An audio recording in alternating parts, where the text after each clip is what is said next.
చూస్తున్నాం. హైదరాబాద్లో ఆక్రమణల కూల్చివేతపై కేంద్ర మంత్రి కిషన్ రెడ్డి స్పందించారు. హైడ్రా పేరుతో హైడ్రామా చేస్తున్నారని కామెంట్ చేశారు. ఆక్రమణల కూల్చివేతలకు బీజేపీ వ్యతిరేకం కాదు అంటూనే ఇందుకు ఓ పాలసీ ఉండాలని చెప్పారు ఆయన.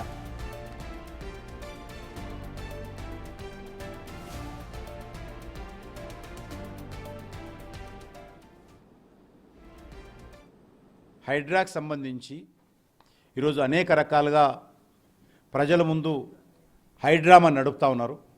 మరి ఇన్ని రోజులు ఇదే చట్టం ఉంది కదా. గతంలో కాంగ్రెస్ పార్టీ ప్రభుత్వం ఉండింది, ఆ తర్వాత బీఆర్ఎస్ టీఆర్ఎస్ ప్రభుత్వం ఉండింది. అప్పుడు ఉన్నప్పటి నుంచి కూడా ఇవన్నీ సంస్థలు, ఇవన్నీ ఇల్లీగల్ యాక్టివిటీస్, చట్ట వ్యతిరేకమైనటువంటి కార్యక్రమాలు కొనసాగాయి కదా.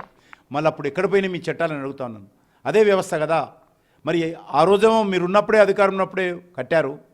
ఈరోజు తొలగిస్తామంటే ఇన్ని రోజులు ఏ రకంగా కరెంట్ ఇచ్చారు, ఏ రకంగా ట్యాక్సులు వసూలు చేశారు, ఏ రకంగా అనుమతులు ఇచ్చారు, ఏ రకంగా కళ్ళు మూసుకొని అధికారులు పాలకులు కుమ్ముకై ఈరోజు మరి ఈ యొక్క కట్టడాలన్నింటినీ కూడా పెంచి పోషించారో జవాబు చెప్పాల్సినటువంటి అవసరం ఉంది.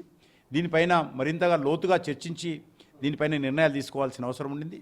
కాబట్టి భారతీయ జనతా పార్టీగా ఒక సమగ్రమైనటువంటి విధానం కావాలని కోరుకుంటున్నామే తప్ప ఎవరు ఇష్టం ఉన్నప్పుడు వాళ్ళు అనధికారమైనటువంటి కట్టడాలకు అనుమతులు ఇచ్చి మరి ఈరోజు అనేక రకాల సౌకర్యాలు, విద్యుత్ సౌకర్యం కానీ, రోడ్డు సౌకర్యం కానీ, డ్రింకింగ్ వాటర్ సౌకర్యం కానీ వాటికి ఏ రకంగా ఇచ్చారో తెలియాల్సిన అవసరం ఉంది.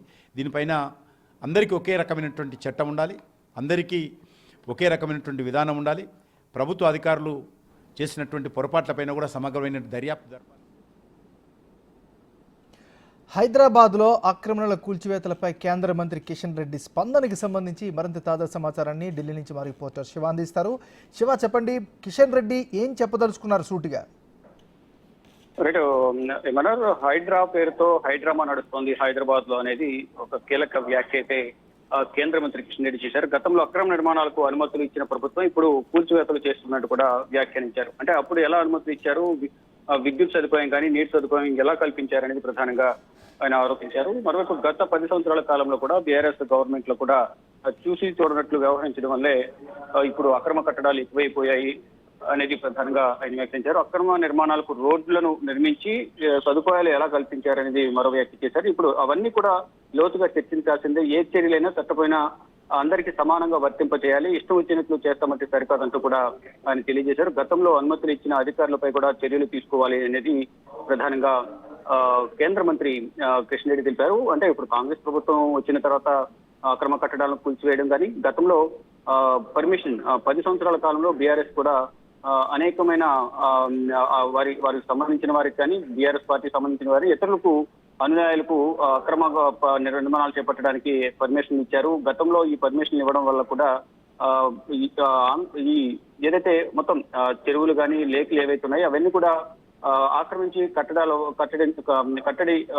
చేపట్టడం వల్ల ఈ ఏదైతే వరద వస్తుందో, వరద వల్ల వచ్చే నీరంతా కూడా మొత్తం రోడ్లపైకి రావడం కానీ, ఇల్లు అన్ని మునిగిపోవడం కానీ, కొన్ని చోట్ల ఈ వరద ముంపు ప్రాంతాలు ఎక్కువ అవడం కానీ, ఇక్కడ మరి ముఖ్యంగా హైదరాబాద్ లో చూసుకుంటే డ్రైనేజీ వ్యవస్థ కూడా ఇటు చెరువులు అనేది ఆక్రమించడం వల్ల వాటర్ అంతా కూడా జనావాసంలోకి రావడం, దానివల్ల ప్రజలందరూ కూడా అనేక ఇబ్బందులు పడుతున్నారనేది ప్రధానంగా ఇటు కిషన్ రెడ్డి కానీ అనేక మంది కూడా చెప్తూ ఉన్నారు. మరోవైపు ఇటు తెలంగాణ సర్కార్ చేపడుతున్న ఈ హైడ్రా పేరుతో అక్రమ నిర్మాణాలు ఏవైతే ఉన్నాయో వాటికి మాత్రం కూల్చివేతకు సంబంధించి మాత్రం అందరి మద్దతు అయితే చాలా మంది మద్దతు తెలుపుతున్నారు. కొంతమంది ప్రత్యర్థులు మాత్రం విమర్శలు చేసిన పరిస్థితి కనిపిస్తుంది. కానీ ఇక్కడ కేంద్ర మంత్రి కిషన్ రెడ్డి కూడా ఈ అక్రమ నిర్మాణాలకు సంబంధించిన మొత్తం అందరికీ ఒకే రకమైన చర్యలు, చట్టము వర్తింపజేసేలాగా అందరికీ సమానంగా ఇక్కడ చర్యలు తీసుకోవాలి, అందరిపైన చర్యలు తీసుకోవాలనేది ప్రధానంగా కిషన్ రెడ్డి వ్యాఖ్యానించారు. అంటే ప్రభుత్వం ఈ కట్టడాలకు సంబంధించి ఎవరైతే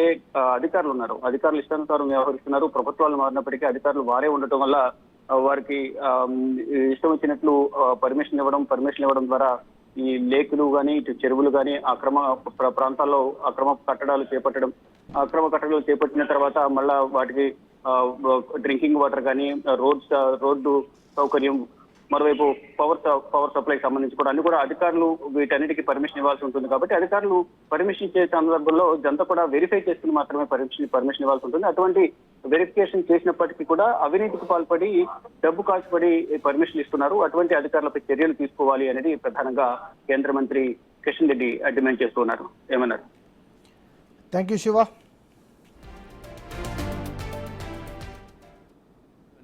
హైడ్రాకి సంబంధించి ఈరోజు అనేక రకాలుగా ప్రజల ముందు హైడ్రామా నడుపుతా ఉన్నారు. మరి ఇన్ని రోజులు ఇదే చట్టం ఉంది కదా. గతంలో కాంగ్రెస్ పార్టీ ప్రభుత్వం ఉండింది, ఆ తర్వాత బీఆర్ఎస్ టీఆర్ఎస్ ప్రభుత్వం ఉండింది. అప్పుడు ఉన్నప్పటి నుంచి కూడా ఇవన్నీ సంస్థలు, ఇవన్నీ ఇల్లీగల్ యాక్టివిటీస్, చట్ట వ్యతిరేకమైనటువంటి కార్యక్రమాలు కొనసాగాయి కదా. మళ్ళీ అప్పుడు ఎక్కడ పోయినా మీ చట్టాలను అడుగుతా ఉన్నాను. అదే వ్యవస్థ కదా. మరి ఆ రోజేమో మీరు ఉన్నప్పుడే, అధికారం ఉన్నప్పుడే కట్టారు. ఈరోజు తొలగిస్తామంటే ఇన్ని రోజులు ఏ రకంగా కరెంట్ ఇచ్చారు, ఏ రకంగా ట్యాక్సీలు వసూలు చేశారు, ఏ రకంగా అనుమతులు ఇచ్చారు, ఏ రకంగా కళ్ళు మూసుకొని అధికారులు పాలకులు కుమ్ముకై ఈరోజు మరి ఈ యొక్క కట్టడాలన్నింటినీ కూడా పెంచి పోషించారో జవాబు చెప్పాల్సినటువంటి అవసరం ఉంది.